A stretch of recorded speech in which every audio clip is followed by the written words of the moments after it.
Chapter 15. Fired Upon. Tom's excited call to the aeronaut telling of the mishap to Mr. Damon was answered immediately. Mr. Sharp jumped forward from the motor compartment and, passing on his way the electric switch, he yanked it out, stopping the machinery and the great propellers. Then he leaped out on the platform. But something else happened. Just before the accident to the eccentric man, desiring to give a further test to the planes, the gas had been shut off, making the airship an aeroplane instead of a dirigible balloon. Consequently, as soon as the forward motion ceased, the great ship began falling. "We're sinking! We're sinking!" cried Tom, forgetting for a moment that he was not in his motorboat. "Slant your rudder up and glide downward as slowly as you can," directed Mr. Sharp. "I'll start the engine again as soon as I rescue him," for it was risky to venture out on the platform with the propeller whirring, as the dangling piece of scarf might whip around the balloonist and toss him off. Mr. Sharp was soon at Mr. Damon's side. He saw that the man was unconscious, whether from fright or some injury could not then be determined. There was, however, no sign of a wound.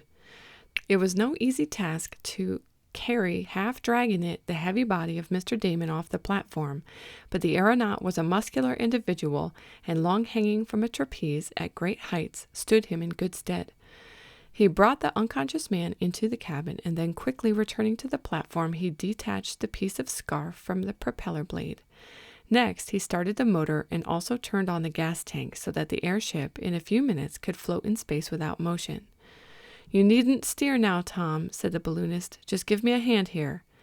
Is he dead?" inquired the lad, his voice faltering. "No, his heart's beating. I can't understand what happened." Mr. Sharp was something of a rough-and-ready surgeon and doctor, and a small box of medicines had been brought along in case of emergencies. With the Red Cloud now lazily floating in the air, for once the falling motion had been checked by the engine, the motor had been stopped again. Mr. Sharp set about restoring Mr. Damon to consciousness. It was not long before the man opened his eyes. The color that had left his cheeks came back, and after a drink of cold water he was able to sit up. "Did I fall?" he asked. "Bless my very existence, but did I tumble off the airship?" "No, indeed," replied Tom, "though you came pretty near it. How do you feel? Were you hurt?" "Oh, I'm all right now, just a trifle dizzy. But I thought sure I was a goner when I fell over the platform railing." And Mr. Damon could not repress a shudder. Mr. Sharp administered some more medicine, and his patient was soon able to stand and move about. "How did it happen?" inquired the balloonist. "I hardly know," answered Mr. Damon. "I was out on the platform looking at the view and thinking how much better my neuralgia was with this scarf on. Suddenly the wind whipped loose one end of the scarf, and before I knew it, the cloth had caught on the propeller blade. I was blown or drawn to one side, tossed against the railing, which I managed to grab, and then I lost my senses. It's a good thing I wasn't whirled around the propeller." "It's a good thing you weren't tossed down to the earth," commented Tom, shivering as he thought of his friend's narrow escape. "I became unconscious, partly because the wind was knocked from me as I hit the platform railing," went on Mr. Damon, "and partly from fright, I think. But I'm all right now, and I'm not going out on that platform again with a loose scarf on." "I wouldn't go out at all again if I were you, though, of course, I'm used to dizzy heights," spoke Mr. Sharp. "Oh, I'm not so easily frightened," declared Mr. Damon. "If I'm going to be a balloonist or an aeroplanist, I've got to get used to certain things. I'm all right now," and the plucky man was, for the blow to his side did not amount to much. It was some time, however, before Tom got over the fright his friend had caused him. They spent that night moving slowly south, and in the morning found they had covered about 100 miles, not having run the ship to anything like its maximum speed. Breakfast was served above the clouds for a change, Mr. Damon finding that he could stand the great height with comfort. It was 3 days after the start, and the travelers were proceeding slowly along. They were totally unaware, of course, of the sensation which their leaving, conjointly with the bank robbery, had caused, not only in Shopton, but in other places.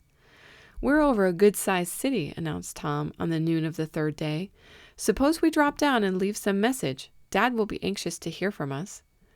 "Good idea," commented Mr. Sharp. "Down it is. Shift the rudder." Tom proceeded to do so, and, while Mr. Damon relieved him at the wheel, the young inventor prepared a message to his father. It was placed in a weighted envelope, together with a sum of money, and the person picking it up was requested to send the letter as a telegram retaining some money for his trouble. As the ship got lower and lower over the city, the usual crowds could be seen congregating in the streets, pointing and gazing upward. "We're creating quite a stir," observed Tom.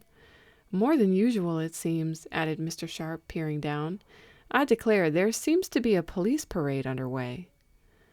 "That's right," put in Mr. Damon, for, looking down, a squad of uniformed police officers, some on horseback, could be seen hurrying along the main street, trying to keep pace with the airship, which was moving slowly. "They're looking at us through telescopes," called Tom. "Guess they never saw a balloon down this way." Nearer and nearer to the city dropped the red cloud. Tom was about to let go the weighted envelope when, from the midst of the police, came several puffs of white smoke. It was followed by vicious zipping sounds about the cabin of the ship, the windows of which were open. Then came the reports of several rifles.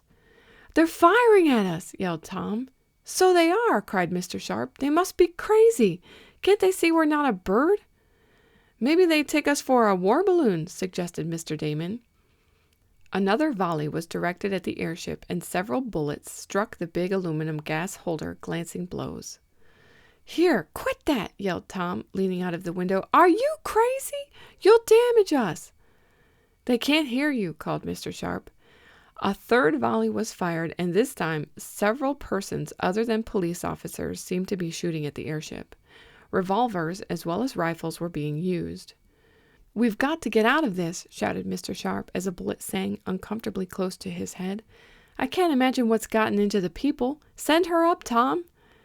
The lad quickly shifted the elevation rudder, and the red cloud sailed majestically aloft. The young inventor had not dropped his message, concluding that citizens who would fire on travelers of the air for no reason would not be likely to accommodate them in the matter of sending messages. The craft mounted rapidly upward, but before it was beyond rifle shot, another volley was fired, one bullet sending some splinters flying from the wooden framework. "Whew! What a narrow escape!" exclaimed Mr. Sharp. "What in the world can those people be up to, anyhow?"